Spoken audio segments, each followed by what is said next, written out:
Guys welcome back to my YouTube channel it's me Lakshmi Oli. मेरो मोबाइलमा चाहिँ मेरो च्यानलमा चाहिँ धेरै दिनपछि मैले भिडियो लिएर आउँदैछु।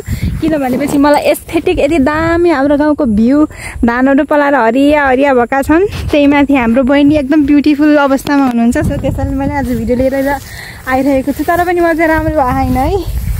आज मेरो हालत एकदम खराब छ, कपाल पनि जिङ्रिङ्ग भयो होला। अनि त्यस्तै हो गाइजहरू। अनि दाजु हेर्न सक्नुहुन्छ हाम्रो धानबारी यस्तो राम्रो पलाइराख। यी धानको बाला पनि झुल्ने अवस्था रहेको छ। अनि आज चाहिँ हामी चाहिँ 9 बजेदेखि अब घर आउँदैछौँ। बिच बाटोमै यो सातो लग्दै, यही कुकुरले सातो लग्दै मेरो अघिमा पनि अहिले पनि। अनि अरू के भन्न चाहन्छु भनेपछि आज चाहिँ प्रोटेस्ट भइरहेको छ हाम्रो कोलपुरमा पनि।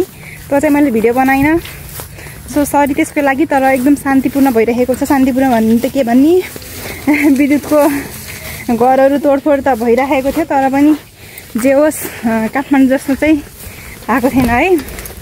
त्यसैले अब त्यसलाई चाहिँ शान्तिपूर्ण नै भन्न मिल्छ होला जस्तो लागेर मलाई। शान्तिपूर्ण प्रोटेस्ट भइरहेको छ हाम्रो कोलपुरमा भने। त के भन्न चाहन्छस्? त के भन्न चाहन्छस्? भन्न चाहदिनँ मेरो कस्तो मजा।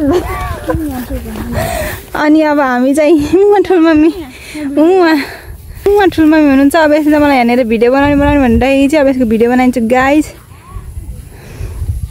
Look at the view, oh my god यति दामी देखेछ कि हाम्रो गाउँ। ए भगवान्, भिडियो मैले बनाएको थिएँ, एकदम राम्रो बनाएको थिएँ, तर पनि यो रिसाएर गइगयो। अब म यसलाई भन्न केही सक्दिनँ गाइजहरू। अनि देख्न सक्नुहुन्छ ओ माई गडनेस, यो भ्यू देख्न सक्नुहुन्छ तपाईँहरू त्यहाँनिर गाइजहरू। म घर चाहिँ कति बेला पुग्ने म यहाँ आफूलाई थाहा छैन। कनाइरा के भनौँ, यी बाह्र यहाँनिर छ। यहाँ घर आइसक्यौँ। यहाँ ठुलमा मेरोसँग पनि भेटघाट गरिसक्यौँ। ठुलमा त नयाँ बनाएर घर हेर्नु जाँदै हुनुहुन्छ। दिपालाई म चाहिँ यहाँ छु। यसको झोला चाहिँ मेरो हात देख्न सक्नुहुन्छ। यसको झोला अनि यो पढ्ने चाहिँ मैले, अनि अर्को झोला यी मैसँग यता छ। यो मजाले हाँसिरह मैले यस्तरी काम गरिदिन्छु। अनि यो गाईहरू कति राम्रो सिन छ हाम्रो गाउँ। सिम्री ट्याक्क पारेर हरियो धानहरू पलाइरहेछ, यता धान पसाइरहेछ। अब दसैँको सिजन आउँदैछ, तर के गर्नु, त्यो नेपाल खतम पारिसक्यो। सरकारले खतम पारिसक्यो। यो केपी ओली भागी पनि सक्यो गरे। अब केपी ओली चीनबाट त्यसलाई पकडेर लिएर जेलमा हाल्न मात्रै बाँकी छ। अब जेनजी पुस्ताहरू भनेको अब हामी पनि परिरहेछौँ त्यो मध्येमा। अब के थाहा, हामीले पनि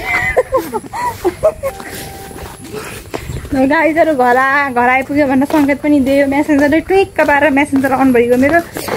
गाइजहरू हाम्रो बाख्रा चाहिँ यहाँ छन् गाई। अनि आज भिडियो चाहिँ अब डेली भ्लग भन्ने विषय छ। त अनि आफूले के गरेर छु त्यही देखाउने हो कि नभन्नुहोस् त। त्यही भएर म त्यही देखाउने छु। आशा छ हो माया गर्नुहुन्छ भनेर। अनि हामीले आइसकेको छौँ गाइजहरू। यो कता मुनिबाट चाहिँ निस्केकै यो केपी ओली भन्ने मान्छे। हामी पनि ओली त ओली, तर हामी यति सोला खान्छौँ। ओली कताबाट अनि त्यस्तो गाइजहरू। हामी चाहिँ अब यहाँ कोठाहरूमा आइसकेको छौँ। अब यहाँनिर के गर्दैछु थाहा छैन। अनि म चाहिँ अब यहाँ घाम भयो नि त, बाहिर शीतल त शीतलै खाएको मौसम पानी पर्छ जस्तो होइन, तर पनि एकदमै घाम भइरहेको थियो। फेरि पङ्खा मुनि बसेको एकछिनपछि भेट्नुपर्छ गाइजहरू। त्यसपछि अरू भिडियो मैले चाहिँ कस्तो बनाउँछु हेर्दै जानु होला। हो आशा छ। अनि त्यसपछि मेरो च्यानललाई यदि माथि पुर्याइदिनुहुन्छ भन्ने अरू त्यस्तै हो अहिलेलाई। अनि गाइज अहिले चाहिँ म घर आइसकेको छु। त्यसपछि चाहिँ मैले अरू भिडियो बनाएन। अनि आजको लागि यति नै थियो video. Thank you so much for watching my video. अनि अब अर्को भिडियोमा भेटौँ ल, बाई बाई।